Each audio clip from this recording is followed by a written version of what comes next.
ನಿನ್ನೆ ಎಐಸಿಸಿ ಅಧ್ಯಕ್ಷರು ಈ ಹಿಂದೆ ಲೋಕಸಭೆಯಲ್ಲಿ 2014ರಿಂದ 19ರವರೆಗೂ ವಿರೋಧ ಪಕ್ಷದ ನಾಯಕರಾಗಿ ಕೆಲಸವನ್ನ ಮಾಡಿರುವಂತಹ ಈ ದೇಶದಲ್ಲಿರುವಂತಹ ಅತ್ಯಂತ ಹಿರಿಯ ರಾಜಕಾರಣಿಗಳಲ್ಲಿ ಒಬ್ಬರಾದಂತಹ ಮಲ್ಲಿಕಾರ್ಜುನ ಖರ್ಗೆ ಸಾಹೇಬ್ರು ಸಾರ್ವಜನಿಕ ಸಭೆಯನ್ನು ಉದ್ದೇಶಿಸಿ ಮಾತನಾಡಬೇಕಾದ್ರೆ ಇತ್ತೀಚೆಗೆ ಭಾರತ ನಡೆಸಿದಂತಹ ಆಪರೇಷನ್ ಸಿಂಧೂರ್ ಬಗ್ಗೆ ಹೀಗಳೆಯುತ್ತಾ ಹೇಳ್ತಾರೆ, ಅದು ಚುಟ್ಪುಟ್ ದಾಳಿ ಅಂತಂದ್ರು. ಖರ್ಗೆ ಸಾಹೇಬ್ರಂತವರ ಬಾಯಲ್ಲಿ ಆಪರೇಷನ್ ಸಿಂಧೂರ್ ಬಗ್ಗೆ ಈ ಚುಟ್ಪುಟ್ ದಾಳಿ ಅಂತ ಹೇಳಿ ಈ ರೀತಿ ಕ್ಷುಲ್ಲಕವಾಗಿ ಬಹಳ ಹಗುರವಾಗಿ ಮಾತುಗಳು ಬಂದಿದ್ದು ನನಗೆ ಆಶ್ಚರ್ಯವನ್ನ ತಂತು. ಈ ಖರ್ಗೆ ಸಾಹೇಬ್ರು ಯಾಕಾಗಿ ಅವ್ರ ಮಗನ್ ತರ ಮಾತಾಡಕ್ ಶುರು ಆಗ್ಬಿಟ್ಟಿದ್ದಾರೆ? ಅಥವಾ 2009ರಲ್ಲಿ ಡೆಲ್ಲಿಗೆ ಹೋದ ನಂತರ ಆ ರಾಹುಲ್ ಗಾಂಧಿ ಜೊತೆ ಇದ್ದು ಇವರಿಗೂ ಕೂಡ ಆ ಪಪ್ಪು ಮನಸ್ಥಿತಿ ಬಂದ್ಬಿಟ್ಟಿದ್ಯಾ ಅಂತ ನನಗೆ ಆಶ್ಚರ್ಯ ಆಗ್ತಾ ಇದೆ ಮತ್ತು ಅನುಮಾನನೂ ಕಾಡ್ತಾ ಇದೆ. ಖರ್ಗೆ ಸಾಹೇಬ್ರೆ, ಆಪರೇಷನ್ ಸಿಂಧೂರ್ ಬಗ್ಗೆ ನೀವು ಚುಟ್ಪುಟ್ ದಾಳಿ ಅಂತ ಹೇಳ್ತಿರಲ್ಲ, ಈ ಚುಟ್ಪುಟ್ ದಾಳಿ ನೀವು ಹೇಳ್ದಾಗೆ ಈ ಚುಟ್ಪುಟ್ ದಾಳಿಯ ನಂತರ ಚೀನಾದ ಫೈಟರ್ ಜೆಟ್ ಗಳು ಏನ್ JF-17 ಇದೆ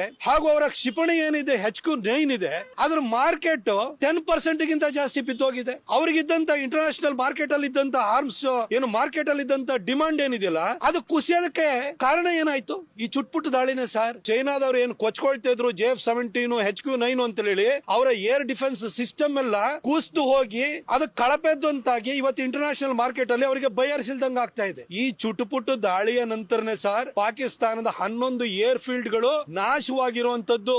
ಈ ಚುಟುಪುಟ್ಟು ದಾಳಿಯ ನಂತರ ನಮ್ಮ ಬ್ರಹ್ಮೋಸ್ಗೆ 17 ರಾಷ್ಟ್ರಗಳಿಂದ ಇವತ್ತು ಡಿಮಾಂಡ್ ಬಂದಿದೆ ಸರ್. ಈ ಚುಟುಪುಟ್ಟು ದಾಳಿಯ ನಂತರ ಸರ್, ನಿನ್ನೆ ಸಲ್ಮಾನ್ ಖುರ್ಷಿದ್ ಅವರು ನಿಮ್ಮ ರೀತಿನಲ್ಲೇ ಬಹಳ ಹಿರಿಯ ರಾಜಕಾರಣಿಯವರು, ಅವ್ರ ಹೇಳಿಕೆನ ನೋಡಿ. ಈ ಚುಟುಪುಟ್ಟು ದಾಳಿ ನಂತರನೇ ಪಾಕಿಸ್ತಾನದ DGMO director general of military operations ಅವರು ಕರೆಯನ್ನ ಮಾಡಿ ಕದನ ವಿರಾಮವನ್ನು ಮಾಡ್ಕೊಳ್ಳೋಣ ಅಂತ ಭಾರತಕ್ಕೆ ಕರೆ ಮಾಡಿದ್ದು ಪಾಕಿಸ್ತಾನದ DGMO ಅನ್ನೋದನ್ನ ಸಲ್ಮಾನ್ ಖುರ್ಷಿದ್ ಅವರೇ ನೆನ್ನೆ ಬಹಿರಂಗವಾಗಿ ಹೇಳಿದ್ದಾರೆ. ಚುಟುಪುಟ್ಟು ದಾಳಿ ಆಗಿದ್ದಿದ್ರೆ ಅವ್ರು ಯಾಕೆ ಸರ್ ಕರೆ ಮಾಡ್ತಾ ಇದ್ರು? ಸರ್ ಯೋಚನೆಯನ್ನ ಮಾಡಿ ಸರ್. ಪಾಕಿಸ್ತಾನದ ಪ್ರಧಾನಿ ಶಹಬಾಜ್ ಶರೀಫ್ ಅವರು ಮಿಲಿಟರಿ ಆಫೀಸರ್ಸ್ ಹಿರಿಯ ಅಧಿಕಾರಿಗಳನ್ನ ಉದ್ದೇಶಿಸಿ ಮಾತನಾಡ್ತಾ ಹೇಳ್ತಾರೆ, ಈಗ 3-4 ದಿನಗಳ ಹಿಂದೆ ಮೇ 9 ಮತ್ತು 10ನೇ ತಾರೀಕು ರಾತ್ರಿ 2:30 ಪಾಕಿಸ್ತಾನದ ಆರ್ಮಿಯ ಜನರಲ್ ಆಸಿಮ್ ಮುನೀರ್ ನನಗೆ ಕಾಲ್ ಮಾಡಿ ಭಾರತ ಮಿಸೈಲ್ ದಾಳಿಯನ್ನ ಮಾಡಿದೆ, ಕ್ಷಿಪಣಿ ದಾಳಿಯನ್ನ ಮಾಡಿದೆ ಅಂತ ನನ್ನನ್ನು ಎಬ್ಸಿದ್ರು ಅಂತ ಹೇಳ್ತಾರೆ. ಸರ್, ಇದು ಚುಟ್ಪುಟ್ಟು ದಾಳಿ ಅಂದ್ರೆ ಮಿಸೈಲ್ ಹಾಕ್ತಾರ ಸರ್? ನಿಮ್ ಕೈಲಿ 2008ರ ಮುಂಬೈ ಅಟ್ಯಾಕ್ ನಂತರ ಚುಟ್ಪುಟ್ಟು ದಾಳಿ ಬಿಡಿ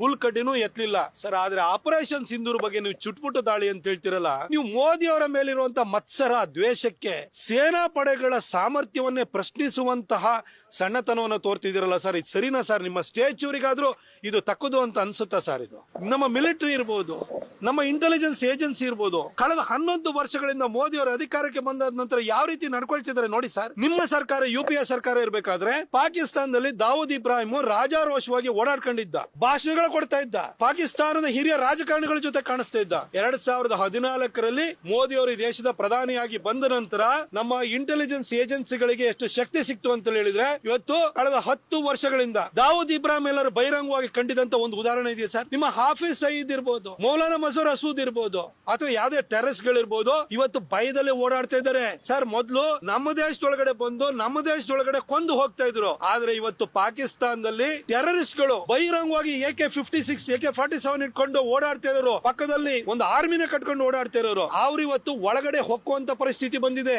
ಒಳಗಡೆ ಕೂತ್ಕೊಂಡಿದ್ದಾರೆ. ಇದಕ್ಕೆ ಕಾರಣ ಯಾರು ಸರ್? ಇದೇ ಮೋದಿ ನಾಯಕತ್ವ ಸರ್, ಇದೇ ನಮ್ಮ ಇಂಟೆಲಿಜೆನ್ಸ್ ಏಜೆನ್ಸಿಗಳು ಸರ್. ಇವತ್ತು ಪಾಕಿಸ್ತಾನದಲ್ಲಿ ಅಲ್ಲಿರುವಂತ ಭಯೋತ್ಪಾದಕರನ್ನು ನೆನ್ನೆನೂ ಹೆಕ್ಕಿ ಹೊಡೆದಿದ್ವಿ, ಈ ಹಿಂದೆನೂ ಕೂಡ ಒಬ್ಬೊಬ್ಬರನ್ನೇ ಹೆಕ್ಕಿ ನಮ್ಮ ಇಂಟೆಲಿಜೆನ್ಸ್ ಏಜೆನ್ಸಿಗಳು ಕೊಲ್ತಾ ಇರುವಂತದ್ದು ಬಹಿರಂಗವಾಗಿ ಒಪ್ಕೊಳ್ಳದೆ ಇದ್ರು ಕೂಡ ಕೊಲ್ತಾ ಇರೋರು ಯಾರು ಸರ್? ಪಾಕಿಸ್ತಾನದಲ್ಲಿ ಟೆರರಿಸ್ಟ್ ಗಳನ್ನ, ಭಯೋತ್ಪಾದಕ ಸಂಘಟನೆಗಳ ಲೀಡರ್ ಗಳ ಸಾಯ್ತಾ ಇದಾರೆ ಅಂತಂದ್ರೆ ಅದನ್ನೇನು ಪಾಕಿಸ್ತಾನದವ್ರು ಸಾಯಿಸ್ತಾರೆ ಸರ್? ಯಾರು ಸಾಯಿಸ್ತಾರೆ? ನಮ್ಮ ದೇಶದಲ್ಲೇ ಇರುವಂತ ವ್ಯವಸ್ಥೆ ಆ ರೀತಿ ಸೃಷ್ಟಿಯಾಗಿದೆ. ಇವತ್ತು ಯಾವ್ದೋ ಖಾಲಿಸ್ತಾನಿ ಮೂವ್ಮೆಂಟ್ ಬಗ್ಗೆ ಹೋಗಿ ಕೆನಡಾದಲ್ಲಿ ಹೋಗಿ ಹೊಡಿತಾ ಇದಾರೆ, ಅಮೆರಿಕದಲ್ಲಿ ಅಟ್ಟಾಡಿಸ್ತಾ ಇದ್ದಾರೆ, ಬ್ರಿಟನ್ ನಲ್ಲೇ ಓಡಿಸ್ತಾ ಇದ್ದಾರೆ. ಈ ರೀತಿ ಒಂದು ಪರಿಸ್ಥಿತಿ ಸೃಷ್ಟಿಯಾಗಿದೆ ಸರ್. ಇದು ಮೋದಿ ನಾಯಕತ್ವ ಬಂದಾದ ನಂತರ ನಮ್ಮ ಸೇನಾ ಪಡೆಗಳು ಮತ್ತೆ ಇಂಟೆಲಿಜೆನ್ಸ್ ಏಜೆನ್ಸಿಗಳು ತೋರ್ತಾ ಇರುವಂತ ಎದೆಗಾರಿಕೆ, ಕಾರ್ಯಕ್ಷಮತೆಯನ್ನು ತೋರಿಸುತ್ತೆ. ಹೀಗಿರ್ಬೇಕಾದ್ರೆ ನಮ್ಮ ಸೇನಾ ಪಡೆಗಳು, ಇಂಟೆಲಿಜೆನ್ಸ್ ಏಜೆನ್ಸಿಗಳು, ನಮ್ಮ ಇಸ್ರೋದವರು ಸ್ಯಾಟಲೈಟ್ ಸೇವೆಯನ್ನು ಕೊಟ್ಟರು, ಇವರೆಲ್ಲರೂ ಕೂಡ ಕಂಬೈನ್ಡ್ ಆಗಿ ಮಾಡಿರುವಂತಹ ಒಂದು ಹೋರಾಟವನ್ನ, ಆಪರೇಷನ್ ಸಿಂಧೂರವನ್ನ ನೀವೊಂದು ಚುಟ್ಪುಟ್ಟು ದಾಳಿ ಅಂತ ಹೇಳ್ತಿರಲ್ಲ ಸರ್. ಯಾಕೆ ಸರ್ ನೀವು ನಿಮ್ ಮಗನ್ ತರ ಮಾತಾಡಕ್ ಶುರು ಆಗ್ಬಿಟ್ರಿ?